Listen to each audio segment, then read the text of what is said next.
It takes more income to buy a house today than any other period in history. Mortgage rates are averaging 7.3%, and the housing shortage is only getting worse. So, are you better off buying or renting a home in today's market? A common misconception is that if your mortgage payment is less than or equal to the rent for a similar house, then you're better off buying. This isn't a fair comparison, and today I'll explain why.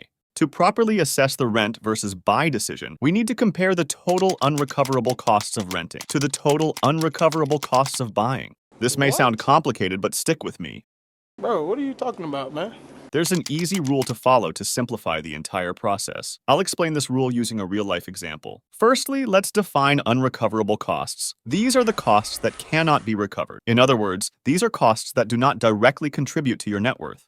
Determining the total unrecoverable costs of renting is simple. It's the total amount of rent you pay your landlord each month. For buying a home, there's three main unrecoverable costs. Let's briefly cover each one and then fill in our simple rule formula. Firstly, we have property tax. This is a tax on real estate paid by the property owner to the government based on a percentage of the property value.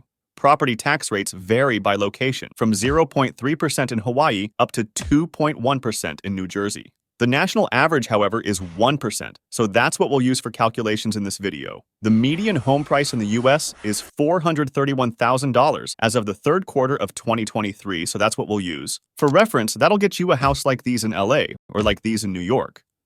Property tax for our median home price works out at $4,300 per year. The next unrecoverable cost to consider is maintenance. Maintenance includes things like roof repairs, plumbing repairs, and mowing grass. It's difficult to state an exact amount for annual maintenance costs in a house because it depends on many factors like the building's age, construction material, location, maintenance history, and many more. As a side note, check out this chart showing the top 10 metro areas with the highest hidden annual cost of homeownership in the US. Hit the subscribe button if you're enjoying the video. Anyway, the general rule of thumb is 1% of the home's purchase price for maintenance, but this is quite conservative, so we'll use 1.5%. With our home price, we get $6,400 expected annual maintenance costs.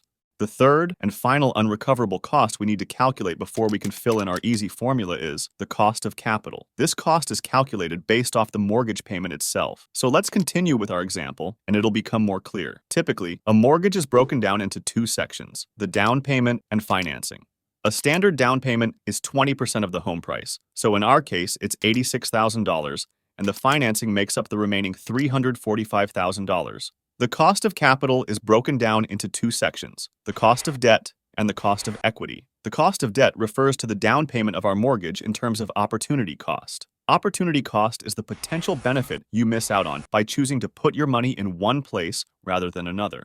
Simply put, when you put the $86,000 on a down payment for a house, then that means you're not putting that money into the stock market and making more money, so you're losing out on an opportunity. The S&P 500 has an average annual return of 7.5% over the past 30 years after taking inflation into account, while the average house price increase has been 4.3% since 1991. So, for our example, we'll use the difference between the two, which is 3.2% as our opportunity cost, as we have the opportunity to invest our money in the stock market and rent a house instead of buying a house with that money. So, we can calculate our cost of debt as $2,800 annually. The cost of equity is a bit easier to calculate, as this is simply the interest rate you pay on your mortgage.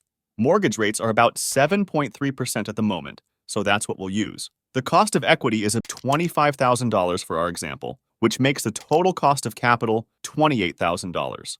Now, if we add up all our unrecoverable costs of property tax, maintenance costs, and cost of capital, we get $38,000 or 8.6% as a percentage of the house price, hence the name of our rule, the 8.6% rule. The 8.6% rule helps us calculate the true monthly cost of home ownership. So, take your house purchase price, multiply by 8.6%, and divide by 12 to get the true monthly cost of home ownership. So, what does this mean for you? If you can rent a similar house for less than this, then you should probably rent.